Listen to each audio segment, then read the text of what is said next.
back. WNST, Towson, Baltimore, and Baltimore Positive. I've got the Woodrow's gear out here this week.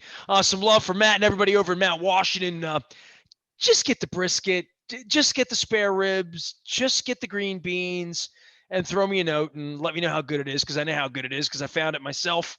Thank you, Sharon Bass. She knows that she was responsible for that. Going to gain weight this summer over at Woodrow's. There's no doubt. Between that and the Rofo chicken that I hit over the weekend and Western fries and things that are going on. Luke Jones joins us now to discuss all things purple in a land of orange and soon to be the quiet zone, but not just yet, right? Yeah, and I think the big story that's kind of sort of related to the Ravens we saw over the weekend, the big NFL news, Julio Jones going to the Tennessee Titans, which we know, a little bit of a rivalry reignited the last couple of years, but Ravens not scheduled to play the Titans. But I think quite a few Ravens fans, hey, a star wide receiver available. Of course, we're going to talk about it here in Baltimore, but I did find it interesting. The price not exactly being extravagant, a second round pick, a fourth round pick the year after that. If the Ravens really, really wanted to make this move, I think they could have done it. I think they could have moved around a little bit of salary cap space, redid his deal a little bit, and made it work. To me, this was a clear signal that because the Ravens weren't in at that price necessarily, I think they feel good about where they are with their young receivers. So that's fine. It does put them in a position, however, if Rashad Bateman doesn't pop as a rookie and Marquise Brown doesn't take a step forward, and well, if Sammy Watkins can't stay healthy, which has been the case in recent years, I think you will find a lot of Ravens fans kind of looking at this deal and say, I wonder if the Ravens could have made that deal. But that aside, the Tennessee Titans now, A.J. Brown, Julio Jones, and we'll see what Julio Jones is at this point in his career. He's 32, coming off of an injury-plagued season. But I think he was just a few yards shy of, six straight 1,400-yard seasons, going through 2019. So talking about a Hall of Fame talent here. I think you'd rather have him than not have him. And that's kind of my point. That's kind of where I am with this. And I think with the Ravens being a franchise that has eaten well on Steve Smith, Derek Mason, Anquan, we can bitch all you want. And by the way, the Ozzie Newsome, scholarship fund that they're setting up, we can bitch about Ozzie's wide receiver picks. But in the same way, they always wound up bringing guys around here that could play. You know what I mean? They always wound up getting somebody that could play because they were deft at that. And this would be the kind of guy that the old Ravens would have been taking on to be a security blanket for young Lamar Jackson trying to find his way. Yeah, and like I said, we can look at 2020 and he only played 9 games, had the hamstring issue. But you just look at the production and it just makes you wonder, it makes you think. It makes you, as much as we've tried to look at what Lamar Jackson's trajectory is in terms of his ceiling as a passer, not the passer he is now or he was last year, but the passer he might be in 2021, in 2023, let's say. And the idea, I can't sit here and say that I wouldn't have been intrigued by bringing in Julio Jones. And look, he wasn't going to have 1,400 yards and 100 catches, but he might have had 1,100 yards. He might have had 80 catches. He might have caught 12 touchdowns. And what that would have meant potentially for Lamar Jackson for this passing game, it's interesting to think about. Now, on the flip side, the Ravens have made a commitment to take swings at the wide receiver position in the draft. They've gotten younger at that position and they've invested meaningful draft capital at that position, which is something they did not do for a very long time. So there's that argument to say, we like what we have. And it isn't just giving up a second round pick, which, I thought was very fair in terms of compensation. I think if you're Atlanta, I'm a Falcons fan, I'm looking at that and I'm kind of underwhelmed, quite frankly, considering Julio Jones is a Hall of Fame player or is going to be. Remember what we got for Anquan Bolden? Yeah, right, exactly. So if you're looking at this from a fan perspective and even looking at it from a standpoint of you're not down on the young wide receivers, but it's Julio Jones. It's a guy who has been an all-pro, multi-time Pro Bowl wide receiver. and you only need to give up a second and a fourth to get them, I think that's a price tag that's reasonable. So what I said, I'm not going to sit here and crush the Ravens because they didn't do it. I think it is fair to say they leave themselves open to some second guessing here if the young guys don't take the step forward. And we're again at this time talking next year about a mid-January coming up short because the passing game didn't take a step forward. So I'll leave it at that. And I'll say this, it makes the Tennessee Titans that much more interesting.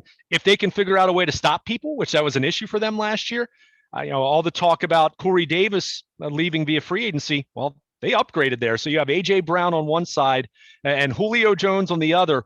Boy, that sounds like a lot of cover two. That's going to do what?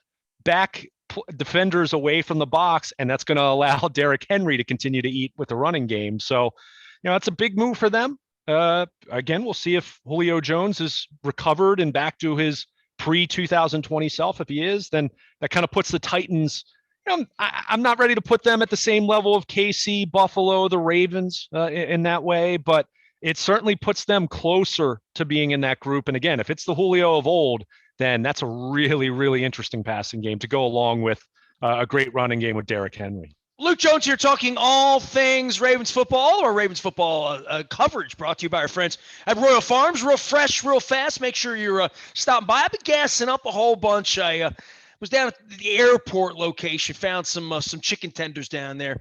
I've been moving off of the wings and the drumettes and just going tender. I mean, it's nice. I get some Western fries as well and gas it up always at Rofo. I worked out some potato chips, some salt and vinegar potato chips.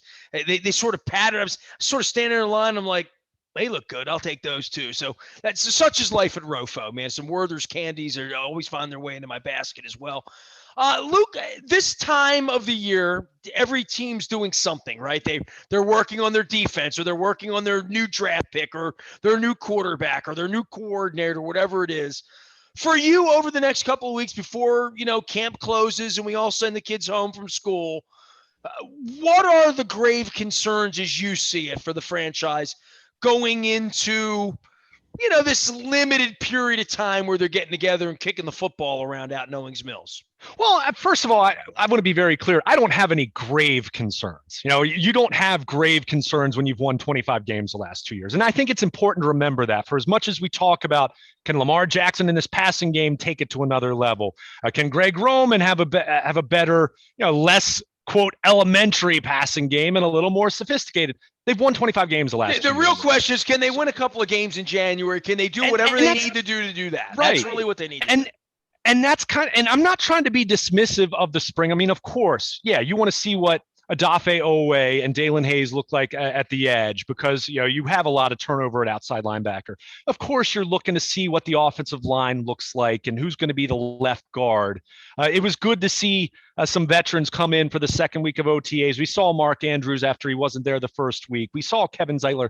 But I've also covered OTAs enough years now to know that there's not a whole lot that really, truly matters right now other than that, heaven forbid, the scenario where you lose someone for the season, like they lost Tavon Young to a torn ACL 4 springs ago.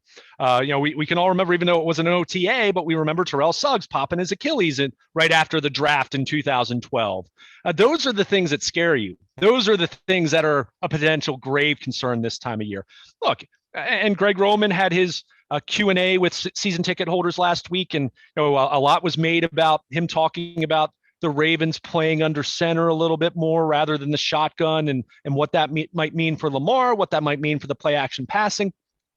I'm not going to be dismissive and say they won't play under center a little bit more, but I also am not going to forget that spring is the season of rhetoric in the National Football League. So you'll hear coaches and players talk about these changes, or they're going to do this, or they're going to do that.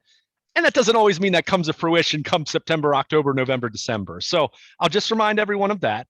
But, by and large, again, it's the same positions we've been talking about. I want to see what the young wide receivers, how does Rashad Bateman look?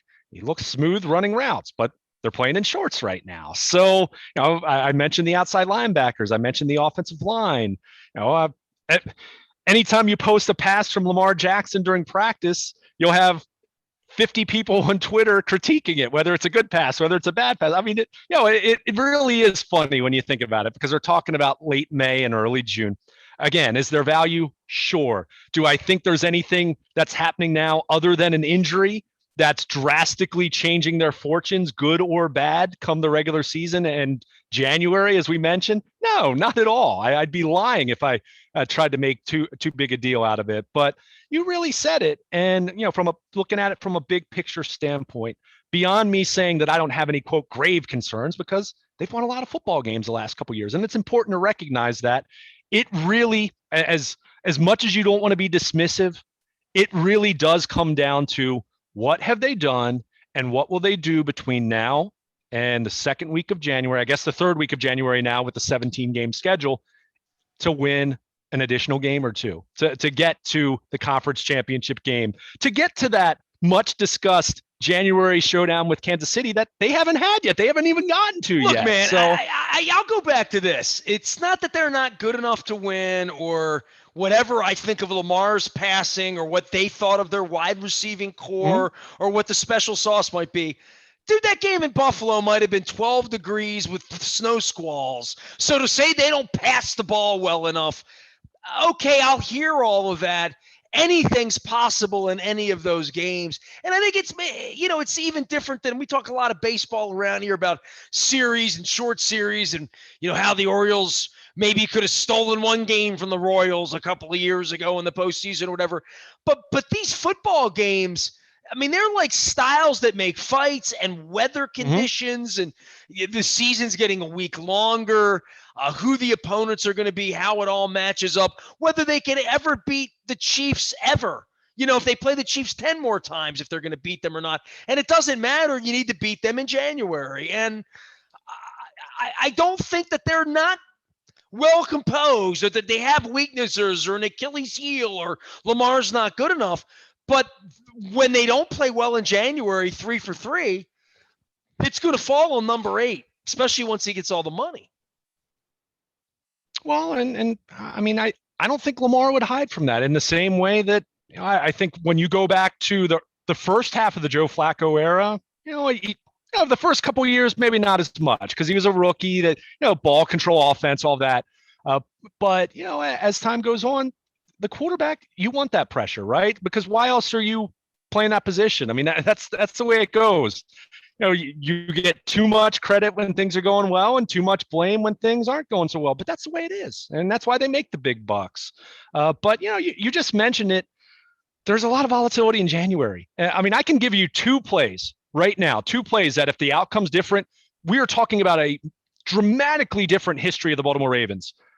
Keith Washington getting his hand on Al Del Greco's field goal and Anthony Mitchell returning it for a touchdown in Nashville, and the Mile High Miracle in Denver. Those 2 plays don't happen.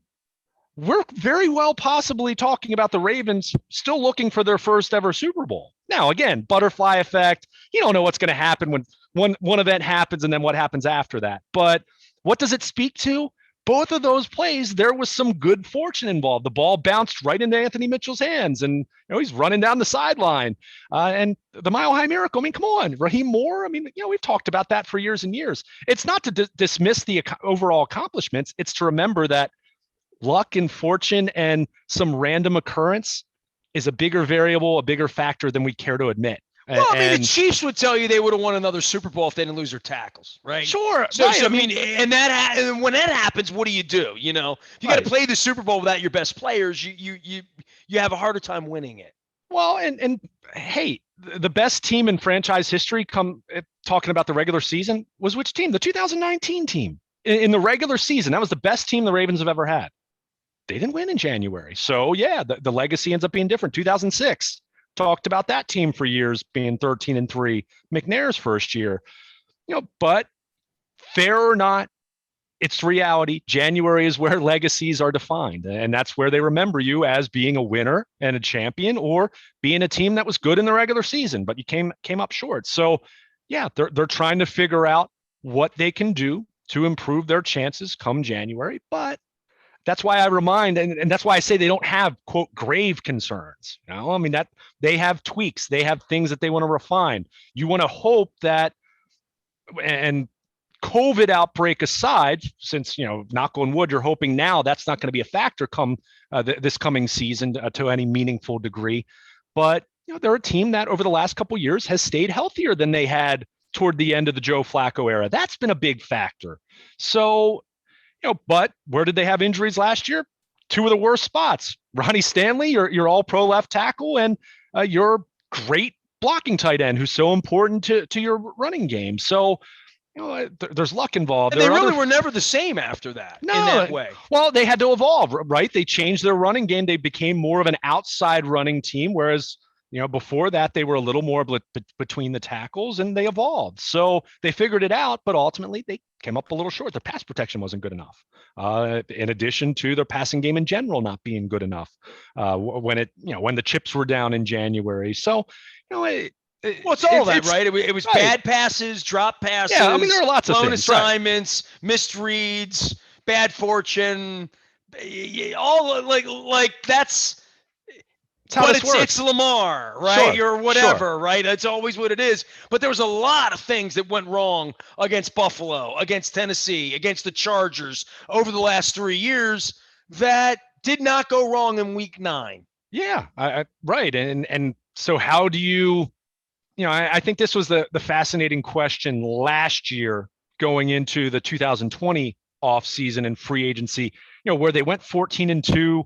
They had an absurd point differential. They had boat raced all these different teams, and they had a really lousy night against the Tennessee Titans. So how do you kind of marry the idea of tweaking, but not fixing things that aren't broken, right? That was a team that didn't have many things broken until some of their deficiencies were exposed, and they turned the ball over and they couldn't stop the run. Well, they fixed the run defense last year, but their passing game took a step back from how efficient it had been the previous year. So you're just trying to figure out your problem solving, right? You're trying to take an honest assessment of your football team and say, what are we really good at? What can we improve? And that's where I think it is interesting, as much as I was dismissing it a few minutes ago when I mentioned it.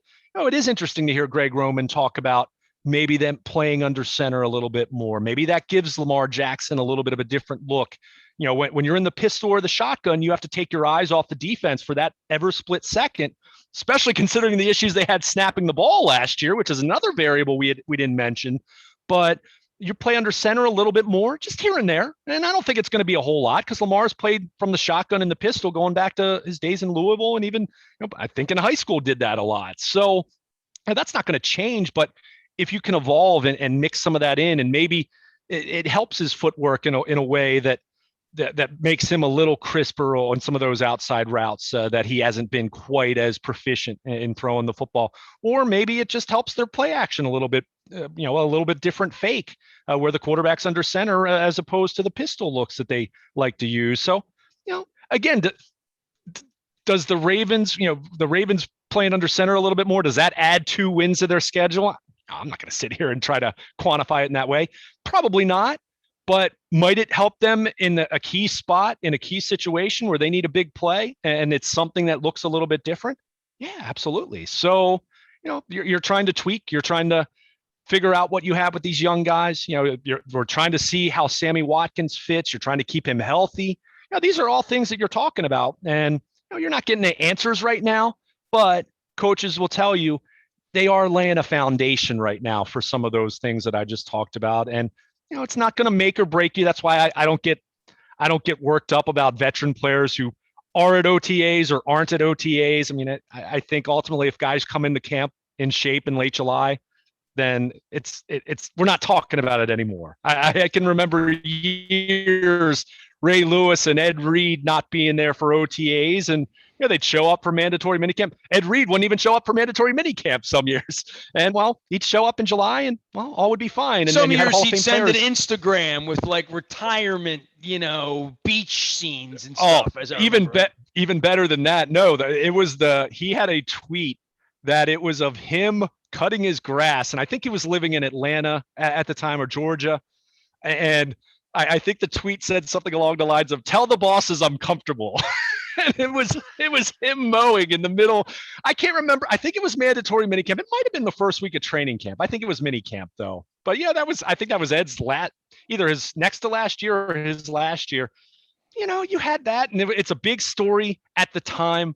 And then the player comes in and everyone forgets about it. But about the only time where it does become an issue is a case like Michael Pierce a couple years ago, where remember he showed up at minicamp and he was really overweight to the point where John Harbaugh sent him off the field, and he didn't practice again until training camp. So short of that rare scenario, it doesn't matter if Brandon Williams isn't out there in early June. As long as he's healthy and there by late July and certainly by the start of the regular season, then it's just a talking point, right? It's something that fans and media get worked up about. And look, I'm going to report it because, hey, they're out there. I'm going to tell you who's there and who's not. But I'm not going to sit here and try to say that Brandon Williams being there or not being there, or Calais Campbell being there or not being there, or Mark Andrews being there or not being there is drastically changing their fortunes in the fall, because I just don't believe that. I don't think it's that big of a deal. But hey, it's great to have. I think they had 70 guys on the field last Wednesday for the OTA. That's great. They were able to get work done. It's valuable for the young players, and you're finding out about some of these young guys. And based on what I've gathered to this point, I think the Ravens are pleasantly pleased with what their rookie class looks like, but acknowledging running around in helmets and shorts in May and June, not exactly the same thing as playing the Steelers late in the regular season. He is Luke Jones. He is Baltimore. Luke, almost anywhere you're looking for him, Twitter, Facebook, anywhere, usually finding him at Oriole Park at Camden Yards, at Mets games or Indians games here this week, and sweltering away and waiting for football. So it does feel like we're sort of waiting on football season the more you sit out there and eat tepid hot dogs, right? Well, but it's fun, though. We've talked about all these different things that have come back, and in our previous segment talking about the Orioles and some of the other things going on in sports right now, I was reminded of last year, the Belmont being run felt like a really big deal because it was something sports related, because there was nothing at that point. No baseball. The NBA and the NHL were still a good month and a half away from starting up in their respective bubbles. So that was a really big deal. And this year, and clearly there've been a lot of storylines that have gone on with that, with Bob Baffert and Medina Spirit and all of that. But it felt like Belmont was an afterthought this weekend. And I'm not trying to be disparaging towards horse racing. It's just there's a lot going on, and we can even add OTAs back to that equation now after not having any of that last year. That was the one thing the NFL did not have any of. The NFL was the least disrupted out of all of these major professional sports here in our country. But you didn't have that. And I think it's also, I mentioned the young guys. I think that is one factor. If I'm going to make a case for some value to what happens in the spring for these rookies, of course, but even these second-year players who did not have a normal offseason last year, be interested to see if there's some guys that benefit from that kind of getting that slower. The pace is slower. It's a little more of a teaching setting rather than the high competitive spirit that even training camp becomes when you come into Owings Mills in July and August and getting ready for the season. So, for some of these young guys, I think it's a great opportunity for them. It's why, I hear the NFLPA say what they say about the off season and it's voluntary. And look, for the veterans, that's fine. If they want to skip, that's fine. But for the younger players, the less established guys, I do think there's some value to it. And again, how do you quantify it? Does it add wins to your win-loss, your final record? Probably not. But if it makes a player a little bit better, this guy a little bit better here, this guy refines this technique, Ben Cleveland, maybe he's ready to be the left guard week one rather than if it had been last year, maybe he isn't ready till halfway through the season. Then great. And just being able to talk about it, to your point, it's fun. We're still a few months away from the season. I don't want to wish away summer. It's not Eddie Feiner, right? I mean, it's real. It's very real. It is. So it's been fun. In fact, there was even a fight last week during OTAs. Justin Matabike and Patrick McCary got into it, which, you don't see during an OTA. That was pretty rare, even for me, having done this, for a decade now covering OTAs. But, it's fun to see. And again, the overall theme that we've talked about over and over and over for the last, 15 months now at this point, another sign of normalcy returning. Even if it is just OTAs, it's fun to see those guys out there running around and knowing, real football, or at least training camp football, will be here at about 7-8 weeks away from that. Looking forward to that. And there you have it. It's always football season around here, even into a June week where we're seeing the purple and talking some purple while we talk a little bit of orange as well. Lots and lots of things going on with the Crab Cake Tour, including a stop with Mayor Brandon Scott this week over at Coco's. I've not had a Coco's crab cake this century, so I'm looking forward to that.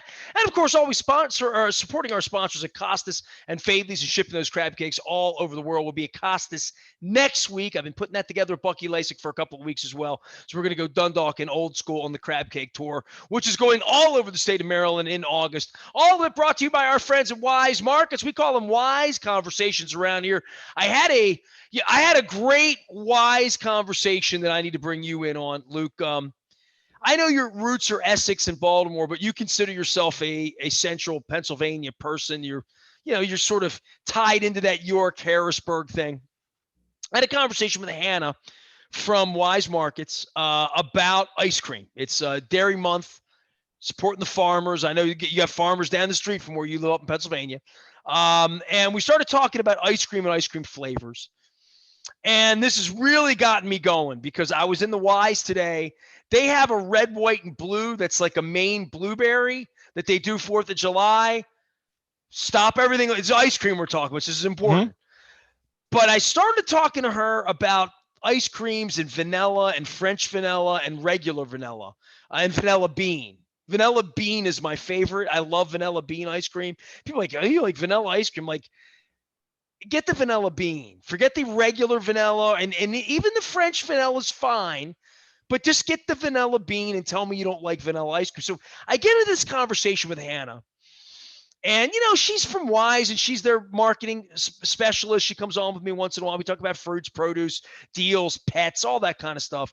And I threw her like a rope, like I usually do on the show, trying to fish for stuff.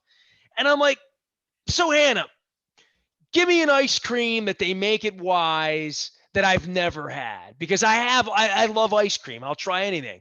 And she mentioned a Pennsylvania ice cream that I had never heard of, that I want to see if you can come up with it or have ever had it. And if not, I'm going to give it to you, and then you're going to tell me whether you've had it, because I had never heard of it. And it's going to start a debate here this week. You ready? Is it a flavor or a brand? It's a flavor. It's an ice cream all right. flavor. I just want to, yeah. It's a flavor that all central Pennsylvania dairies would make, because it has some like Dutch background, and it's a weirdly regional flavor that I don't even think no offense, I went to the Wise in Essex, they didn't have it. I've never seen it. I saw an image of it up online. Like I took a picture of what the box looks like and the flavor name, but it's not Rocky Road or like something you've heard of. It is a flavor I have never heard of that maybe you've heard of, maybe your sister, your mom, because you're from that area and you go and get a cone in Harrisburg, they're going to have this flavor. Certainly in Lancaster, they're going to have it. And I Googled it and I read up on it. It's pink. Does that help? It's pink. It's pink. It's pink and it's minty. See, it's called tea berry. I've heard of it. Okay, but you've never tried it. I've never had it. I'm not, you said it's minty. I'm not real big. Like, I don't like mint chocolate chip ice cream, for example. I've never had it. Even though my family always jokes it's my favorite, which is just, it's a like long-standing joke. I've never had it. I don't know. So, yeah, I've heard of it, but I don't know. Maybe my mom's had it at some point. Here's what I want you to do. And I don't ever ask you, even as like your boss, your friend, we work together, put a Facebook status up at some point on your Facebook where there's like legitimate Hill people, Pennsylvania people, You do realize I'm only like a mile from the Mason-Dixon line. Like, I don't live up in I'm not like up in Happy Valley or anything like that. I've seen your card plates. I've seen your taxes. But nonetheless, see how many people in your world are familiar with tea berry. Because she started telling me about it, and she's such a nice gal. And she's like, it's kind of an old-fashioned flavor. And I'm like, perfect. My mother would have loved it. It's like fruitcake, or it's like a mincemeat pie. You know what I mean? Like old fashioned. Who's more old fashioned than me, Luke? Huh? Yeah. Really? Yeah, that's it. Like I said, I've heard of it.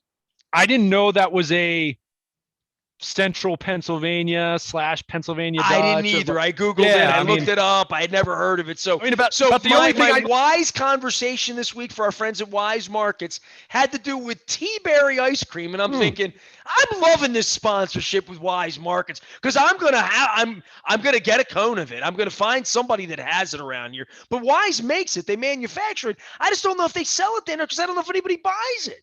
Yeah, I'm not sure. I mean, the only related, it's not ice cream, it's a milkshake. Like the Pennsylvania Farm Show milkshake is like famous in central PA. Like, in fact, they'll even have food trucks in York County where they'll advertise Farm Show milkshakes. Like, that's a big thing. And they're just vanilla and chocolate, but it is really good.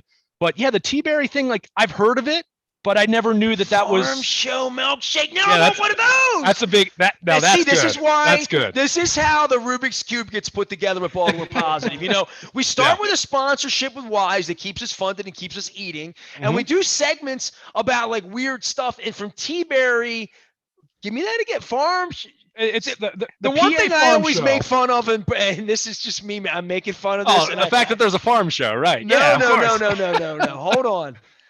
And this was me one time. I went camping with a friend, and we went like up that road that goes through like Tawnytown, like above Westminster and Western Carroll County. And on those roads, I would pass diners, and I'm talking 30 years ago, and it's been a while. I mean, I go to Hampstead a lot because we had Greenmount Station there, but up where the hill people live, you pass places, and they have broasted chicken. Does that sound familiar to you? Yeah, broasted? Absolutely. There's nowhere to get broasted. It's like the eternal debate about like a sub or a hoagie. Nobody eats a hoagie. You sell hoagies. I don't shop in your place. I don't come to your place. That's what they call it. Just like you go out a little further west, it's pop instead of soda, right? Well, that's why when she said Tea-Berry, I'm like, is this some nice way of calling something peppermint? Like when your kids get their teeth cleaned, they give them Batman flavored. That's really like some bubblegum flavor. You know what I mean? Like I didn't know, and I'm like, no, Tea-Berry. It's like a thing. I'll ask my mom because she's old fashioned like me. I mean, I don't ever recall her buying Tea-Berry ice cream, but she might, especially generations before her, maybe they remember. Like I said, I've heard guessing of it, they served but I didn't think it was like a big thing. I'm guessing they had it. Yeah. My guess is, from Googling it, it is a central Pennsylvania thing. So I'm hoping to get some feedback on Tea-Berry ice cream this month on behalf of our friends at Wise Markets. And I'm also hoping to sample Tea-Berry ice cream from our friends at Wise Markets before it's all over. How about that? Was that good? That was good. See, that out? When you told me like that, I thought it was going to be like Scrapple flavored ice cream or something like that, like something really weird. No, don't gross me out like that. No, don't do that to me. I'm about to go have I have one scoop left of vanilla bean. Let me go enjoy it in peace. But proper chocolate. But I have heard of it. I did not know it was a big thing, or I hadn't really given it much thought. What I'm thinking about is how many other things in life I've never had, like Farm Show milkshakes or broasted the Farm Show milkshakes. I have not had a broasted chicken yet. I'm sure I have. It's just what they call it. But like I want to. This is what I'm going to be doing on the tour. There you go. Listen, I got to tell you this. All right. So last thing I'm going to bug you with, and then we can go back talk about sports later. All right. I'm doing the tour. My son and his wife found a kangaroo farm on the Eastern Shore near the Delaware line. And they do, are you ready? They do kangaroo yoga. Really? You think I'm not going to do that at some point in August? Do you think I'm not going to like skate across the border into Delaware to do kangaroo yoga? Just don't hurt yourself.